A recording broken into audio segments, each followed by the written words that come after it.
So today we are talking about why you want a cracking banner for your Facebook cover image and what you need on it and all my best tips for you because it's really, really important. So why do you want a really good Facebook cover or banner or image, whatever you like to call it? It's so that people who just come across your stuff can easily and quickly, remember it's a fast, busy life now, they can easily and quickly know what it is that you do. What do you fix? What do you help with people with? Who is it you're helping? And to get a vibe for who you are and what your service is offering or what your product is about, right? I had somebody say to me, no, you see, when the right people will come across my profile, and if I'm meant for them, they will remember. I'm sorry, that is not the way it works. People are busy, they are stressed, and they're overwhelmed. And unless you are working with people who are mega focused, have plenty of time, and never get confused, and never get overwhelmed, and have no problems whatsoever, then everybody's going to forget and going to need to be reminded. And if they didn't have any problems, they wouldn't need you. So that's why you need a cracking banner, okay? Just make it really easy for them. So, where does it go? It's pretty much the same banner for your personal profile as it is for your Facebook page, if you've got one, and for your group. Your group one, if you have a group, you don't have to have a group, but your group one might be maybe slightly different because it might be focused on what's going on in there. But it would have a similar vibe, okay? What you need on your Facebook banner. What you need is no profile photo because your photo is already there. It's already actually on the profile. And when it comes to the group, they should know who you are. So you don't need a photo. So yes, you do need a photo of your face on your both your profile and your both your Facebook profile and your Facebook page. Tongue twisters. Right. So no picture, that's not needed. You do need to have consistent colors and fonts across your whole brand. So you don't want to jump in and just create one. Well, no, you do. I don't want you holding back from creating some kind of banner or an image until you've got it all perfect. Just create something, do it, work with it. But eventually what you want is a clear business strategy that leads to a marketing strategy that leads to a social media strategy, and therefore you're clear on what you're trying to do for people and how you're trying to make them feel, and you're choosing colors and fonts that match that. Okay.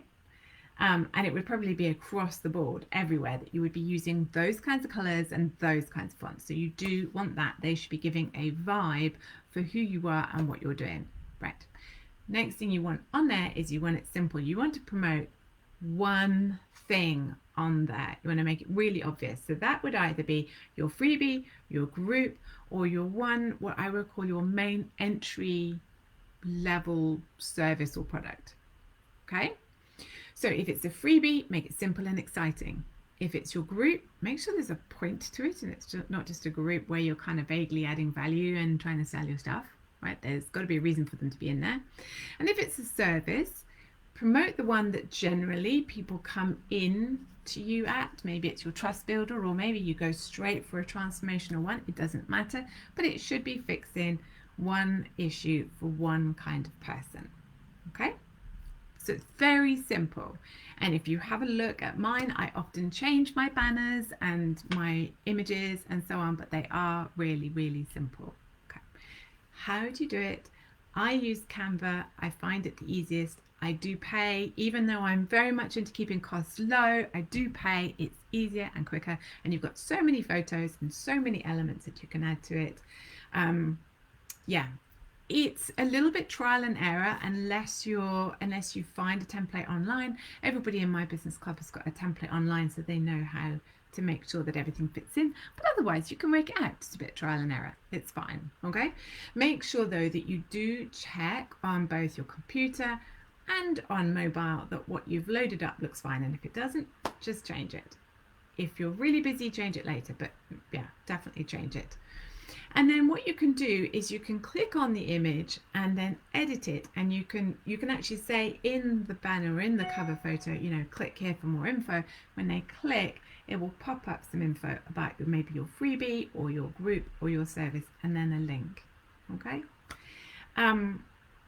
And then basically it should be really obvious. You should be adding value all over, everywhere on the internet. And when people come to check you out, because they will come and stalk you and work out what it is, they'll see that banner and they'll go, that's the person for me. Or they'll go, that's not the person for me. And that's fine. That's absolutely fine. It's meant to be really, really clear. Now, if you'd like some more tips, I have my freebie, which is my 5 client repelling mistakes that I see people making over and over again. It's often not that they're not attracting any new clients, it's just that they're literally pushing them away, for example, by not having a really good banner. And you're also very welcome to come and join my free community, Mum Your Own Business, whether you're a mum or not.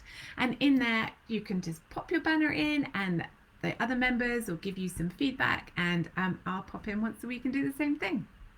Right, take care and good luck creating cracking Facebook banners and cover images that actually pull and attract more clients into your business.